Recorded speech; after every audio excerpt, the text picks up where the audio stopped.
परमपिता परमेश्वर की परम सत्ता की आनंदमय अनुभूति मानवों के द्वारा प्रभु का हृदयंगम होना अर्थात हृदय में स्थापित करना।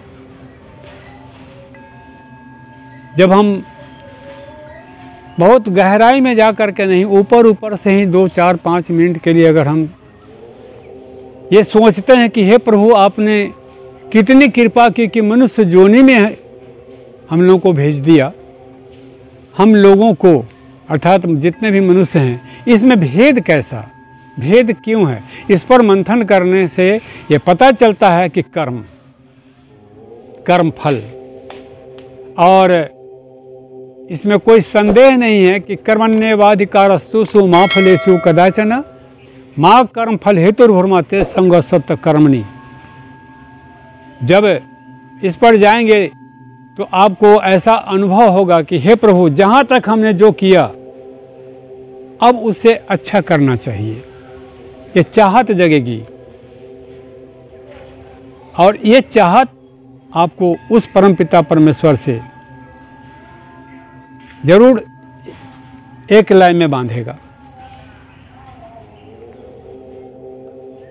प्रारंभ में जो साधु रूप में आते हैं, साधु के संगति में आते हैं, संतों की संगति में आते हैं, संतों की सेवा में आते हैं, प्रारंभिक प्रथम कदम, उस समय से धीरे धीरे वृक्ष की तरह छायादार होना चाहिए, न कि घटते घटते घटते घटते सूख जाना चाहिए। ये मानसिक दुर्भावना है।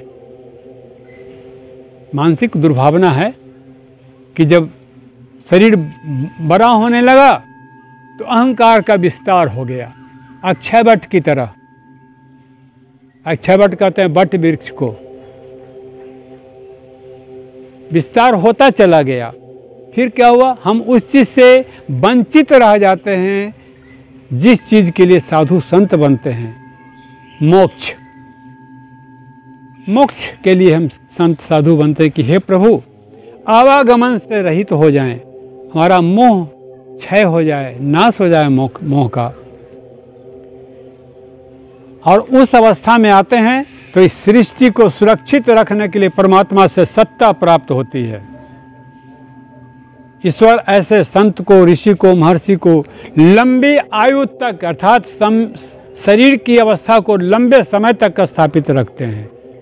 10,000 वर्ष, 20,000 वर्ष, 50,000 वर्ष तक के पहले के प्राणी जीवित रहते थे। आज भी 9,000 वर्षों तक के उम्र का आयु का संत हैं।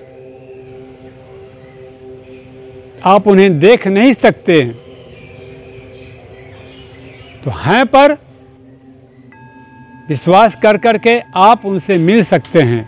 कैसे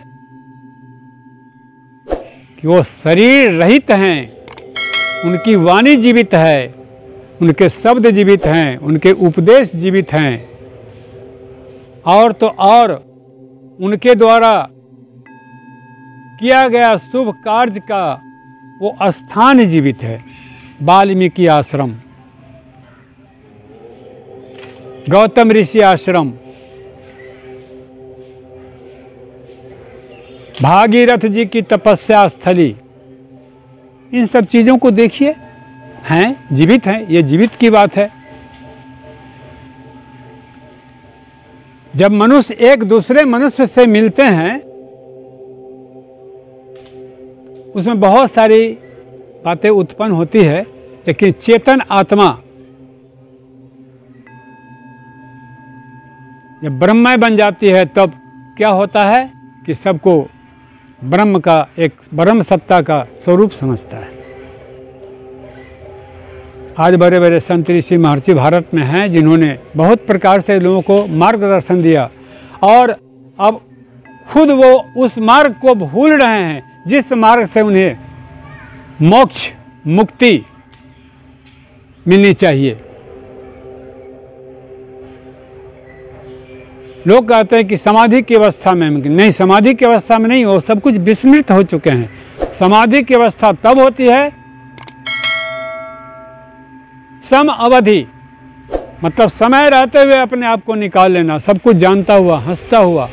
जिस तरह से आप सफ़र करते हैं, ट्रेन में, बस में सफ़र करते हैं, गाड़ियों से सफ़र करते हैं, तो दृश्य देख करके हर्षोल्लसित होते हैं, आपके मन में एक भावना जगती है कि मैं कुछ देख रहा हूँ। उसी तरह से चेतन जीवात्मा भी परमपिता परमेश्वर के द्वारा किए गए इस कार्य को अवलोकन करता है, जिसे 24 प्रकृति का अवलोकन कहते हैं। वो कब होगा? जब पुरुष और प्रकृति दोनों एकाकार बन जाएंगे और चैतन्य आत्मा सिर्फ कार्य करेगी कि मैं अपना कार्य सिद्ध करके वापस परममय बन रही हूँ। श्री हरि नारायण। आज किसी प्रकार की कोई कमी नहीं है, मनुष्य की अपनी सोच और वैसे मार्गदर्शकों की कमी है जो संत रूप में, साधु रूप में, वैरागी रूप में, सन्यासी रूप में, योगी रूप में लोगों को अवगत कराने में असमर्थ हो पा रहे हैं। उनका एक ही स्वभाव बनता जा रहा है, भोग। जो भोग जोनी में चले गए वो योग को नहीं प्राप्त कर सकते। योग अर्थात जीवात्मा से परमात्मा का मिलन योग होता है। इन्हीं शब्दों के साथ आज का ये कार्यक्रम यहीं तक पुनः